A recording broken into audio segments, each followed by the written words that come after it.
Right, time for the report card. First of all, I must admit we had an absolutely brilliant series. One game all and then a fantastic finale in Kanpur. One game all in the ODIs and a fantastic finale in Trivandrum as well.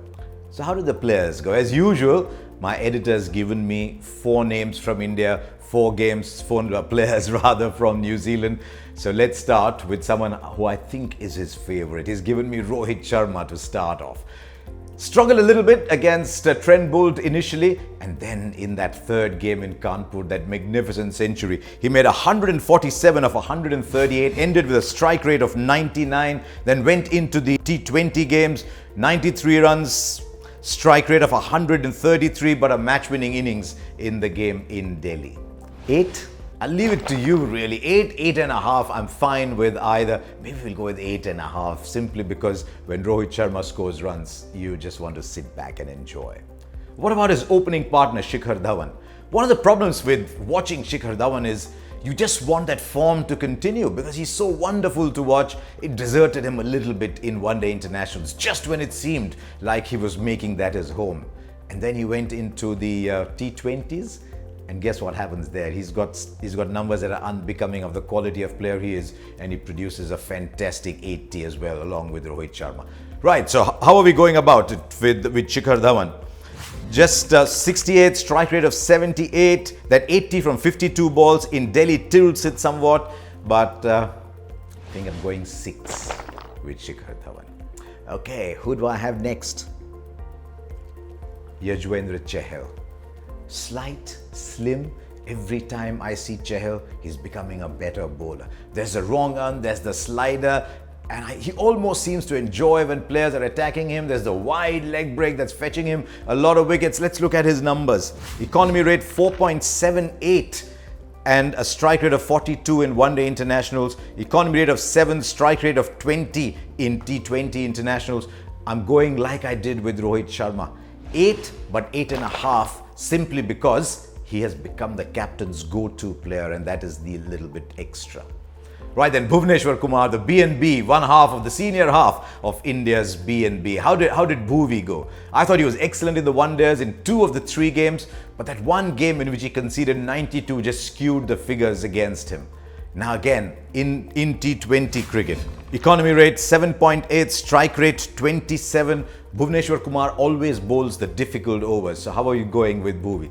Given that he had that one bad game, I think he'll accept 7 out of 10 himself. So there you are. That was India's report card. Now let's go over to New Zealand. And I'm going to start with my choice, someone I've admired enormously over the years. I just love watching Kane Williamson play, but I sometimes think this hurly-burly of T20 cricket is something his wonderful, relaxed, measured style doesn't like very much. But maybe it was the tracks, maybe it was the effect of captaincy, maybe it was just this short series where you don't get used to the conditions as well as you'd like to. I thought looking at Kane Williamson's numbers, given his enormous stature, I think he's a 5. I think I can still shake hands with him, look him in the eye. He always smiles. He'll still say, yes, I think it was a 5. And then the player I enjoyed watching. I remember saying at the time that from now on, every time I look at a New Zealand scorecard in limited overs cricket, I look and see how much Tom Latham made. That fantastic run chase that he mounted in Mumbai, 103 from 102. In the decider in Kanpur, 337 run chase. Latham is taking them home. It was his run out that changed things. I was a little surprised that they took him off after just one game. Maybe they think his power game is not suited to it. Right, so here are the numbers for Latham then. Strike rate 95, 206, everything going for him. Tempted to give him a 9, but the fact that he didn't have a big role to play in T20s, it's an 8 for Tom Latham, but he's on his way up. He's a fantastic player. We're going to Colin Munro, and everyone's saying, right, the franchise are looking at Munro. Well, the news is they've looked at him and looked away in the past, but that one sensational innings in Rajkot, he was a bit lucky, but never hold that against a player, and then he comes back and gives you some overs as well. I think he's a far better T20 player than limited overs cricketer. I'm looking at Munro's numbers. Match winner, when he gets going, Colin Munro gets an 8, and I think a lot of interest from IPL franchises. That leaves us with one more, and that is Mitch Santner. Kane Williamson's go-to player. primarily a spinner, but he's showed in one of the games he can come back towards the tail and score runs. But look at his numbers, and I think those numbers are mighty impressive. Economy rate 4.56, strike rate 45.